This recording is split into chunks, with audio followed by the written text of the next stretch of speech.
ഒരുപക്ഷെ അതിനെ ചെറുക്കാനായിരിക്കാം ഇങ്ങനൊരു പ്രഖ്യാപനം. അല്ല, അവർ ഇടക്കാലത്ത് ദുർഗാപൂജയെ അങ്ങനെ ഉയർത്തിക്കൊണ്ടുവരും, ഇടയ്ക്ക് ന്യൂനപക്ഷങ്ങൾ, അവിടെ എന്താണ് അവർ ഉദ്ദേശിക്കുന്നത്? ഈ രാഷ്ട്രീയമാണോ?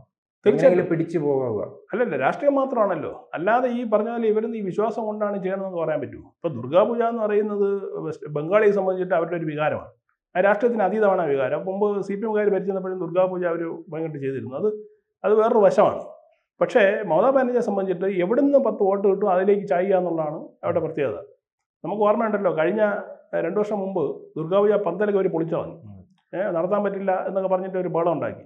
ജയശ്രീറാം വിളിച്ച കേസാണ്. ആ കേസാവും.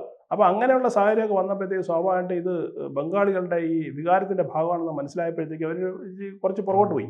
അതുകൊണ്ടാണ് ഇപ്രാവശ്യം ഞാനാണ് സംരക്ഷകർ, ദുർഗാപൂജ മൊത്തം എൻ്റെ നേരത്തെ നടക്കട്ടെ എന്ന് പറഞ്ഞിട്ടൊരു ഒഫീഷ്യൽ ഇവൻറ്റ് പോലെ അവർ ഈ കൂടി നടത്തിയത്. അതിന് കാരണം എന്താ? ഈ 26 നടക്കാൻ പോകുന്ന തെരഞ്ഞെടുപ്പാണ്. ഏതെങ്കിലും തരത്തിൽ ഹിന്ദുക്കൾ വേറിട്ട് മാറി നിൽക്കുകയാണെങ്കിൽ അവർ തന്നെ അടുപ്പിക്കുക എന്നുള്ള പ്രധാനപ്പെട്ട ലക്ഷ്യം. കൂടുതൽ വാർത്തകളും വിശേഷങ്ങളും നിങ്ങളിലേക്ക് എത്താൻ ABC മലയാളം സബ്സ്ക്രൈബ് ചെയ്യുക, ബെൽ ബട്ടണും അമർത്തുക.